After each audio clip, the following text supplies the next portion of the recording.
welcome back to another stream of FFXIV Endwalker. All right, we're jumping in. We got lots of story to get through and no time to waste. Thou hast my gratitude for lending courage to the Loporets. Not disposed to rest on their laurels, several of our guests have elected to accompany my countrymen to their stations. Some few may still come hither seeking counsel, and so I shall remain to aid them as need be. If thou art needed elsewhere, do not let me detain thee. As a matter of fact, I was hoping you might check on Alize. Last I saw, she was struggling to carry an enormous pile of boxes out the west gate. I could go myself, but we both know whose help she's less likely to scorn. Not to mention that, with my misfortune, I can think of several other things I ought to be doing. Until later. Thancred's gonna go play Triple Triad. You know he is. He's definitely one of those guys that pulls out the Triple Triad. I'm sure that there's nothing exciting coming up on, I don't know, like 18 days, 19 days? On the 2nd? Squeak, squeak! There's something in a box! Quick! We gotta open it! Shut the top off! Alize, I definitely wasn't trying to hit you. You're fine. I was trying to open the box up. There's something inside. Rathlos, bite through the top. You got this. Open it up. Open the box. Jake, what are you doing out here? I heard that you were carrying some very heavy boxes. No, I don't mind if you help with the boxes, but it's far from the most exciting of tasks. Are you sure? Well, I appreciate the assistance. We need to get these to Aporia. Time is short, of course, but they're full of organic specimens and samples, so try not to be too rough with them. Alfredo should be waiting for us when we arrive. See you there. Deliver the crates. You have 3 minutes to complete the task. Should you fail... Okay, we gotta go. 3 minutes. Crate of samples. Live organic samples. Squeak, squeak, squeak. Look at those green guys. Center and Nella. We're gonna run into a monster running through here. Gotta go all the way around to the other side of the ring. But there's a chocobo station waiting for us, so... To Aporia! Time doesn't exist while waiting for Dawn Trail. There is no time. Time is a wibbly wobbly, timey-wimey bowl of spaghetti. For those Doctor Who fans. Time both goes incredibly fast and far too slow simultaneously. Alfredo! We have a box to deliver to you. Oh, you're helping with the crates. Wonderful. You can put that there with the others. Do we get a break from the music? Oh, sweet mercy. Sweet mercy, we're never going back. You have my gratitude. But how did you come to be involved in this? Well, we were just walking along and we saw a young lass in need of a hand. Well, then I suppose I have Thancred to thank as well. I didn't mention Thancred. If you're wondering why we were tasked with bringing these boxes to Aporia to begin with, well, so was I. It turns out that this is a base of operation of sorts. Those with final say as to what is included in the ship's manifest can be found here. Father included, I suspect. Something's rattling around. Don't open it. Oh, she was just putting her box down, so. That should be everything. You carried all of that at once? Are you trying to injure yourself?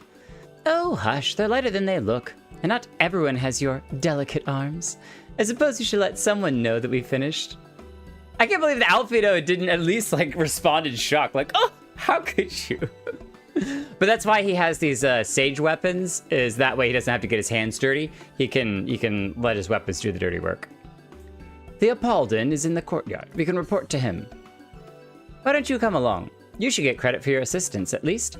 Considering where we are, we might even learn something interesting. It looks like she carried 3 boxes, while we only carried 1. She's showing us up too. I guess we have weak arms as well. Weak arms and a weak constitution. You're too short to drive with the arm out the window? Well, I can't relate. I can't understand. This must be Theopolton. Well, wow, thank you. Insightful, Alize. I keep thinking that I've seen him elsewhere, but I can't for the life of me remember when.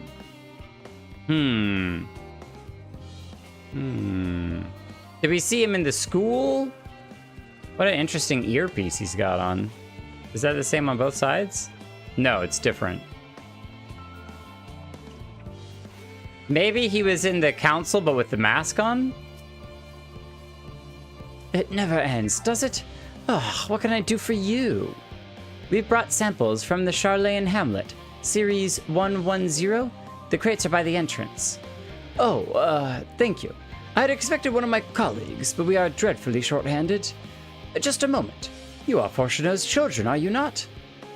Alfino and Alize at your service. You are well acquainted with father, I take it? Quite. I've been friends with your parents since our days at this studium. I remember when you were yay high, waddling hither and thither. Clearly it's been quite some time since we've met. 'Tis good to see you again, wielding your father's nuliths, no less. You knew our parents when they were young? What were they like? Pray, spare no detail. I should like nothing more than to regale you. Alas, I am meant to be in charge here, and reams of paperwork want for submission. We can help with that.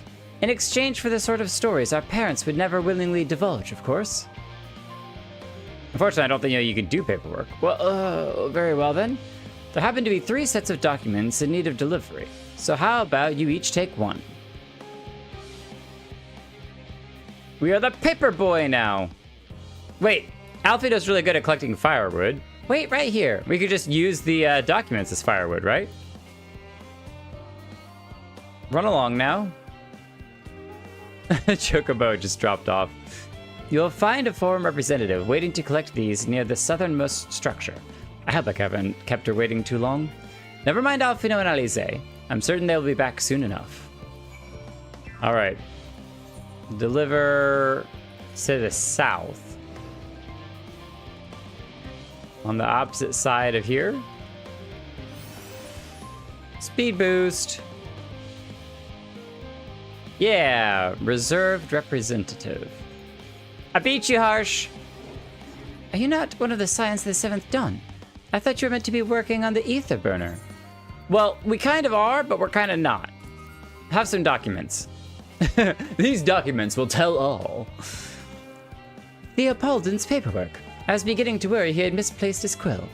I appreciate your help in seeing these documents to my hands at least. For your other task, pray keep this between us, but I sincerely hope you Scions succeed.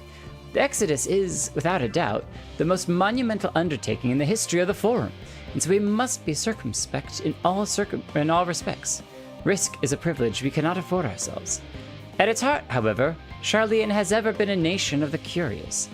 It would be a tragedy indeed if we were the ones to stymie your pursuit of truth. Well, we got some fans amongst the Forum. Unfortunately, we got mods that are always banning our messages, so we got a greedy, too powerful mods. Is there something we can do to further fortify our walls? No, at least not without new materials, there isn't.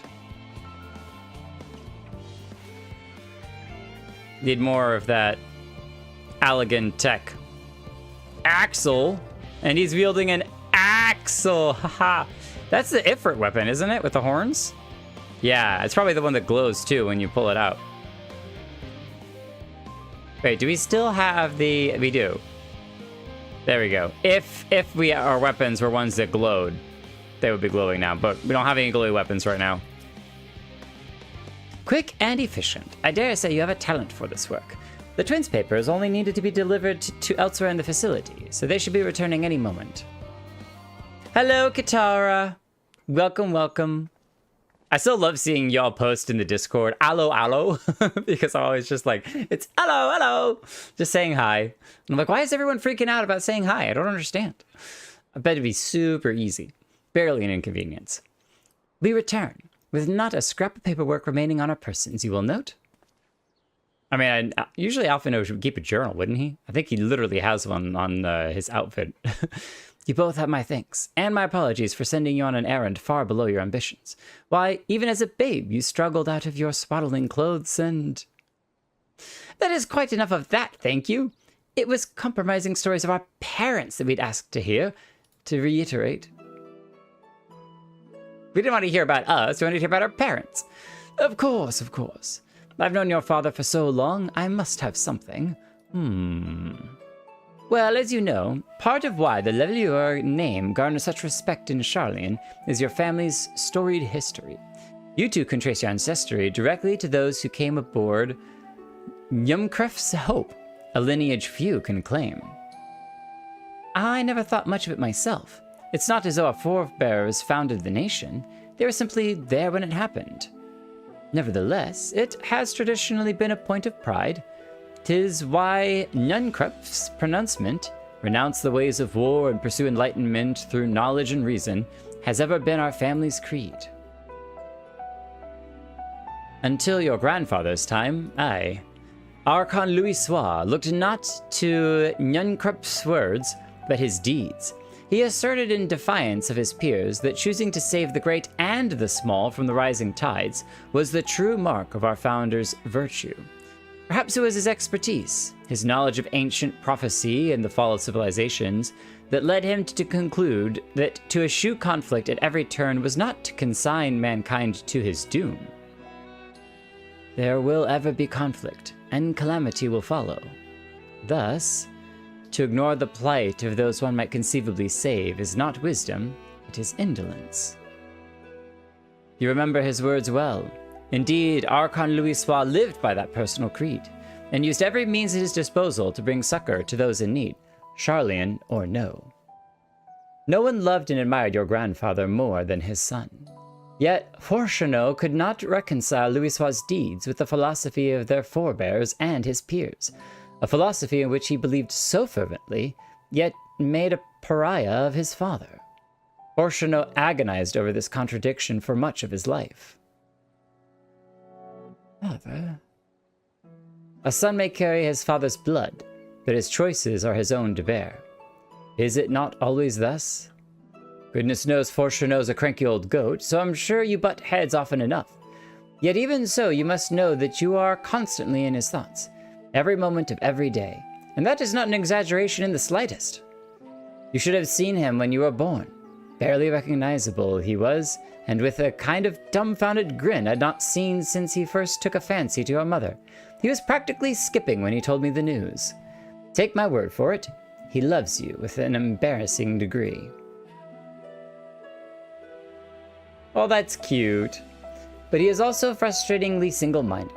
Once he's decided that a given action is for the best, he will stay the course, no matter who or what opposes him. The unstoppable force and immovable objects quandary. A profoundly annoying habit when you're on the other end of it, as I'm sure you will agree. And you've probably experienced as well. And the answer is yes, they have experienced it a couple of times. I'll say, thank you for your insight. When next we meet our parents, I shall mention that we spoke. Try not to get me in too much trouble now. I need the form on my side. Speaking of which, I ought to get back to work. I have to make sure those specimens you brought make it to their proper places, or the cranky old goat will have my hide. We can speak again later. At another time. Karinika! Endis Forges. Hail, you three! It's Graha, best boy. Graha! Surely Kokkol hasn't driven you out to the forge already? For better or for worse, no. However, he has set me to a task that requires more than my single pair of hands. And here you are. I could use at least one of you, but I won't object to more. He just Pokemon ball, grabs us and takes us. Alphino, I choose you! Unfortunately, Alize and I have prior commitments, and we have delayed too long as it is. What about you, Jake? Can you spare the time? I can, as long as there's not that infernal music ever playing. Perfect. This shouldn't take too long. It's back! The infernal music, as always. I'm going to decline that for a moment just to see what Alphino and Alize say. Much as I'd like to press Theopoldin for more revealing tidbits, we should be getting back to our tasks. 'Tis strange to hear Father spoke of in such a way, but I suppose he would find your view of me no less odd. My view of you? the hero of Eorzea, the man they call Alfino. It's not an odd view at all. In the event that our, and I quote, promised heap of adamantite falls right out of the bloody sky and into my lap, Master Kokkol wishes to be ready to put the proverbial hammer to anvil at a moment's notice. To fabricate these parts, however, he needs the flames in Kokkol's forge to burn hotter. He sent me to increase the amount of ether being funneled to his furnaces. The flow of fire-aspected ether in Labyrinthos is regulated by an elemental reactor south of here, to which I have borrowed the key. The adjustment will require 2 people to carry out safely, but I can explain the process once we arrive. Then this is where we part ways. We'll see you in the Charlene Hamlet once the adamantite arrives, if not before. Arsh really likes the new dragon. This way, then. Twintina? Twintina. Twintina. Ah, here we are. At the fire-aspected forge. Or at least where they regulate the ether current. Arsh, pick a side, buddy. The reactor is housed within this facility. I'll be the one to go inside and adjust the fire ether output. When I do, a rather large amount of water-aspected ether will issue from the vent at the top. I expect this to attract at least a few elementals, which we would both rather not be drawn into the reactor itself. Trust me. Can I ask that you put down any that draw too near? They'll pose you little trouble, I'm sure. Well, the water-aspected ether, right here if you would, is having a lot of fun. Can we have the water-aspected elemental and the fire-aspected elementals fight each other? That'd be cool. Oh, there it is. Look at the blue flame. We gotta wait down here. But Axel's waiting too.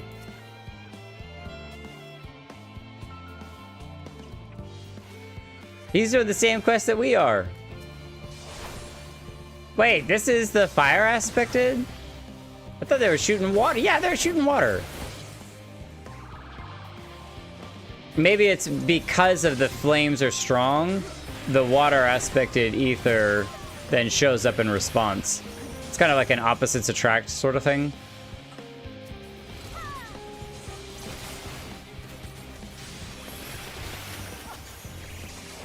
I wonder if Axel can hear all of this chaos from inside the cutscene. Survey the area. Oh, we got these big jellies over here. Wait, no, that's a fate. I saw the blue ring of the fate, and I was like, that's where we gotta go. Nope.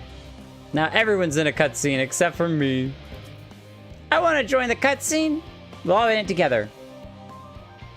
Are you the same man who walked into old 3 years ago? Holo, why'd you remind me? That's so long. Did everything go smoothly out here? Smooth enough. I thought as much. No major complications to speak of inside either. And the water ether appears to be venting properly. I expect Kokkol to have seen a difference in his forge flames by the time I return. Since I have you, there was another matter I thought to discuss with you.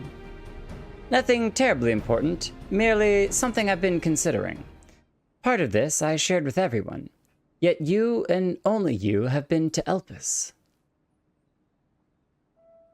As we have established, refined adamantite is a product of Allag, of the Empire's twilight years, in fact. It was a material which saw much use as part of the Allagans' efforts to extend beyond the boundaries of this world, Dalmond, of course, being the most prominent. Of those who would push further, expand Allag's empire to encompass the heavens and the stars above, perhaps the greatest was its infamous technologist, Aemon. We recognize that name because he was the one at the top of the tower, right? Aemon wanted to travel the Sea of Stars. Did he remember his life as Hermes? Interesting. I forgot that he was a fragment of Hermes. Wonder what Graha's thoughts on that is. I believe he had his own reasons. There's no evidence to suggest that he retained memories of his former life. He only joined the Scions once the Empire was all but dust, as you know. If not his memory, though, what drove him to pursue the idea with such fervor? This may seem far-fetched, but what if souls, like minds, have a personality, so to speak? A natural disposition towards which they are inclined. We know with relative certainty that it was the gross decadence and inexorable decline of Alec that moved Aemon to resurrect Emperor Zandi. It was the guy at the very top that we fought before Minfilia got stolen by the Void. The Empire's people spoke lightly of death and destruction, experimenting on those they deemed beneath them to fill the emptiness in their hearts. Remember the story about him putting the horse's head on the dude? Or the donkey's head on the dude? In facilitating Zandi's return, Aemon provided these languid souls with the means to free themselves from the mire of their own indolence. Or would have, had not Zandi been convinced by his own death that life itself was meaningless. Aemon's desire for his countrymen to conquer the heavens could only be a means to the same end, to instill the people with new purpose. Like Hermes before him, Aemon was appalled by those around him who lived, but could never bring himself to believe that those lives were devoid of meaning. Aemon was appalled by how those around him lived, but could never bring himself to believe that those lives were devoid of meaning. Yeah, it's like, I don't like what y'all are doing with your lives, but that still doesn't mean that there's actually no purpose to life. Versus Zandi, who did see life as being purposeless. And both of them sought that meaning, that hope in the distant stars.